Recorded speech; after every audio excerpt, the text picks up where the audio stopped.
Dans cette nouvelle vidéo sur l'éditeur NoLimit 2, nous allons continuer à créer notre première montagne russe. Alors nous utilisons ce type de montagne russe. Donc là j'ai reconstruit une montagne russe complètement.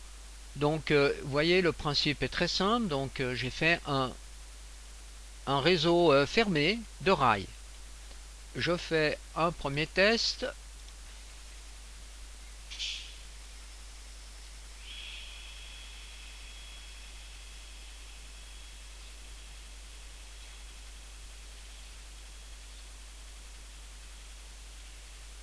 Alors là, vous constatez que l'on a incliné légèrement les rails dans les virages pour donner un peu plus de réalité à la montagne russe.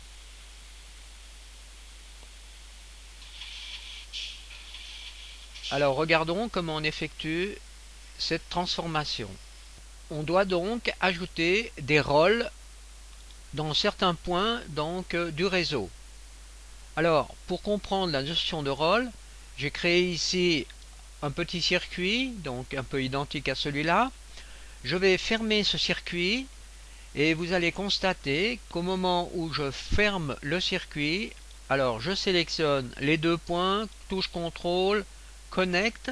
Au moment où j'ai connecté les deux circuits, apparaît ici cet élément vert qui est en réalité un rôle.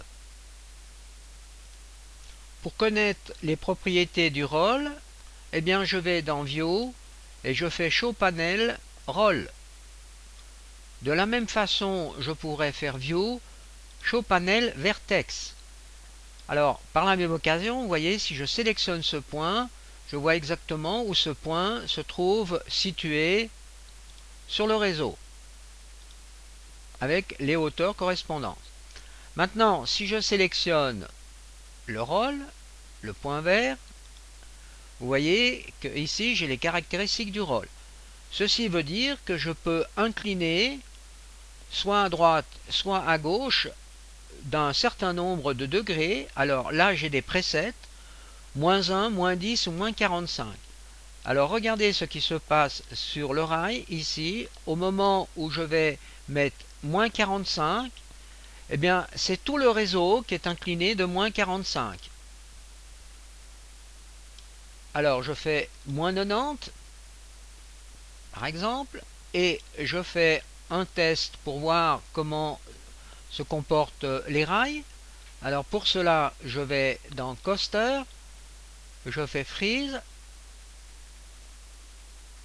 ce qui me permet, vous voyez, de regarder comment est situé le rail. Je peux aller aussi en mode perspective, aller sur le réseau extérieur, et là vous voyez donc comment est positionner le rail. Si maintenant on désire avoir une inclinaison de 45 degrés sur cette portion qui démarre ici et qui va aller jusqu'ici par exemple, eh bien je vais devoir ajouter des points rôles. Alors je commence par ajouter des points rôles à cet endroit et à cet endroit. Ensuite je vais mettre des valeurs de 45 degrés donc sur ce point et 45 degrés sur ce point. Donc là on voit, on a bien une inclinaison de 45 degrés d'ici à ici. Alors je vous conseille peut-être de rajouter encore un point rôle à cet endroit, car là on voit, il semble qu'on ait encore une déformation. Alors on peut rajouter un point ici pour rétablir l'inclinaison du rail. Donc il faut un petit peu jongler avec ces points rôles. On peut aussi très bien les déplacer, vous voyez, en les sélectionnant, on peut les déplacer le long du rail. Là on a des choses assez intéressantes qui se créent. Donc ici on peut mettre un angle très précis, 23 degrés par exemple. Alors encore une autre façon de travailler pour corriger les rôles le long d'un réseau, donc, eh bien on peut travailler en mode track. Donc ici on se met en mode track et à ce moment-là, vous voyez, on se déplace bien sur le rail, ce qui va nous permettre éventuellement de faire des corrections de rôle à certains endroits.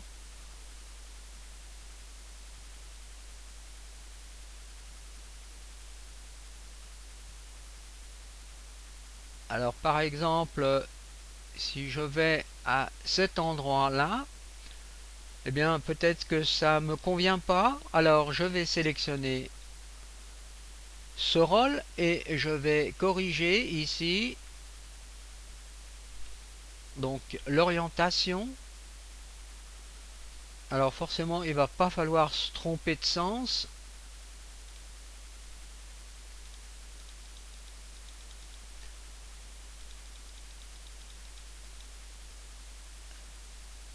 Donc voilà, on peut donc corriger petit à petit en utilisant la vue track.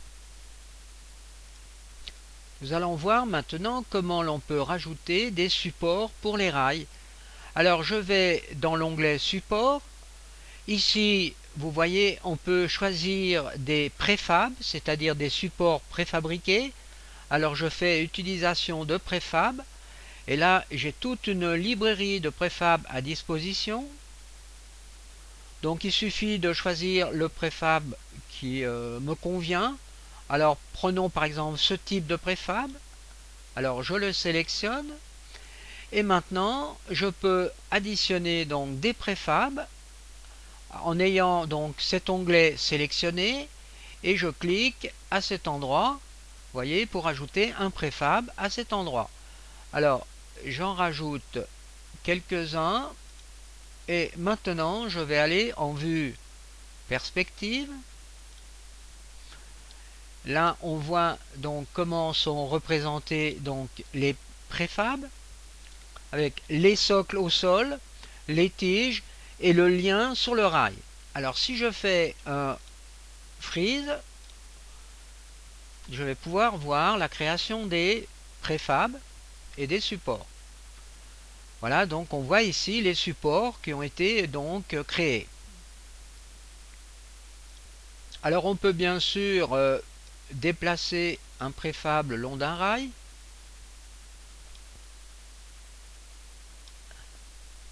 Je peux bien sûr changer de forme de support. Alors je retourne dans choisir un préfab et je vais prendre peut-être voilà ce type et le rajouter donc à cet endroit. Voilà.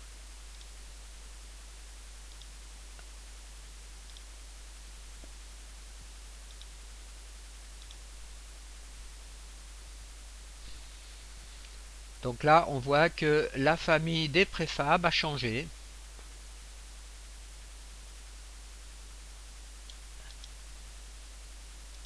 Regardons maintenant comment on peut créer un support personnalisé. Alors, je fais Select et Modifie. Je supprime celui-ci en faisant Delete. Et maintenant, je vais créer à cet endroit un nouveau support. Alors, je commence par mettre les socles. Add Footer. Je mets, vous voyez, 2 socles de chaque côté du rail. Maintenant, je dois mettre un connecteur sur le rail. Alors, je vais connecter à cet endroit. Donc là, on voit la petite pastille rouge qui est venue s'intégrer. Et ensuite, si je fais Add Beam, je peux partir de cet endroit, aller à cet endroit, et de cet endroit à cet endroit. Et là, normalement, eh bien, j'ai créé un support personnalisé. Alors, je vais en perspective.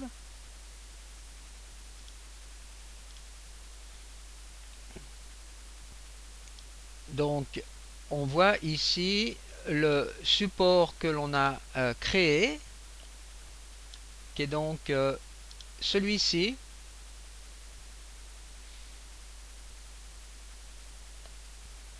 Alors, je vais créer à cet endroit un autre rail personnalisé. Alors, première chose, un connecteur que je mets tout en haut ici. Ensuite, je vais mettre 2 socles, là et là. Je vais dans support panel cette fois-ci et je vais choisir, vous voyez ici, le type de beam. Donc ici ce sont des pipes de 16. Alors je vais prendre exprès pour changer des box rectangulaires. Je fais close. Ensuite je fais add beam. Donc je pars de ici et je vais à cet endroit. Là, add beam.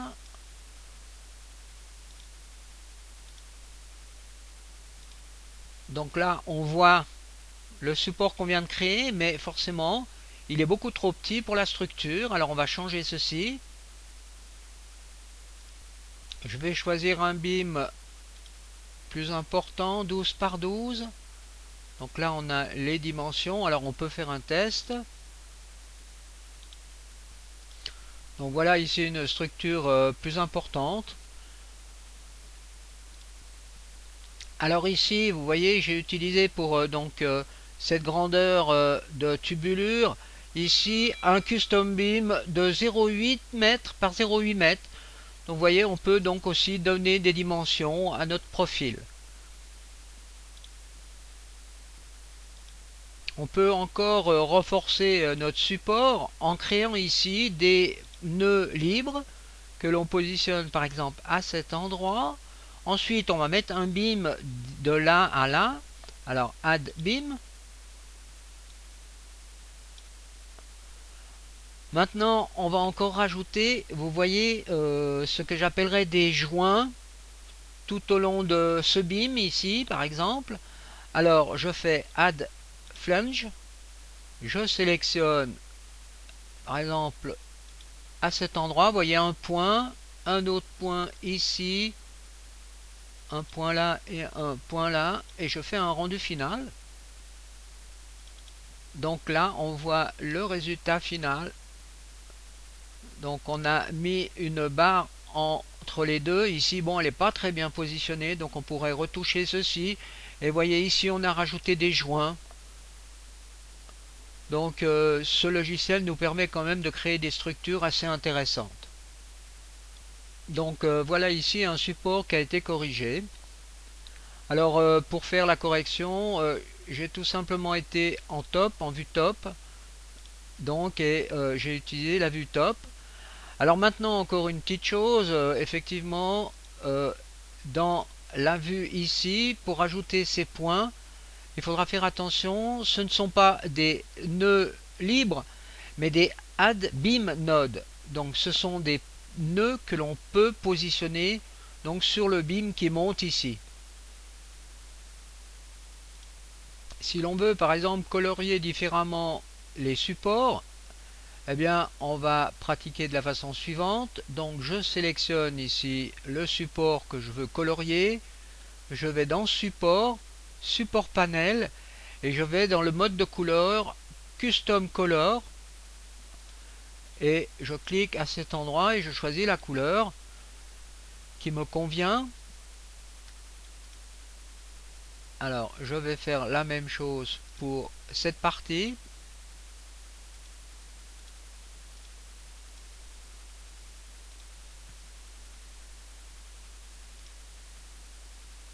Et aussi pour la partie transversale.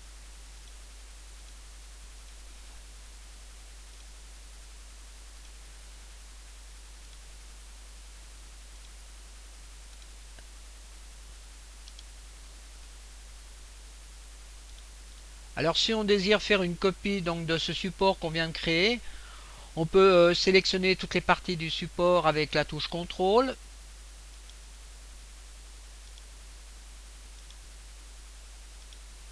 Y compris la jonction.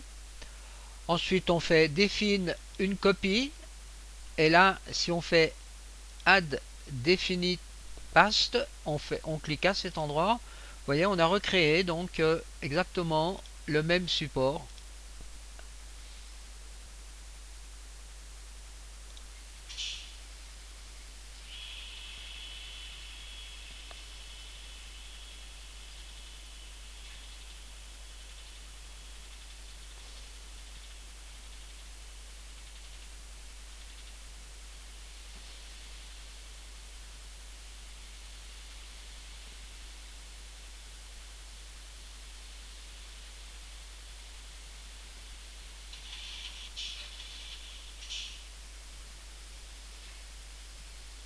Pour terminer cette vidéo, on va encore regarder quelque chose. Ici, vous voyez, on a un type de rail et on a un type de véhicule. Alors, si l'on fait unfreeze et qu'on fait coaster propriété, on peut choisir un autre style ici.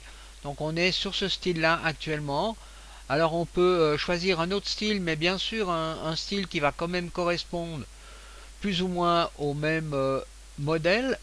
Alors, par exemple, ce modèle-là, on va l'utiliser. Le mode, bon, on garde ce mode d'opération. Le train, on n'a qu'un train. Ici, on a le nombre de véhicules donc dans ce train, donc 6 véhicules. Là, les couleurs, les scripts et les statistiques. Donc on fait OK, on relance un calcul et une simulation pour voir la différence. Donc là, vous voyez, on a quand même changé la forme du rail. Les supports correspondent toujours relativement bien. Donc tout est correct. Et on a aussi changé les véhicules. Donc on a pris d'autres types de véhicules. Donc on peut faire maintenant un test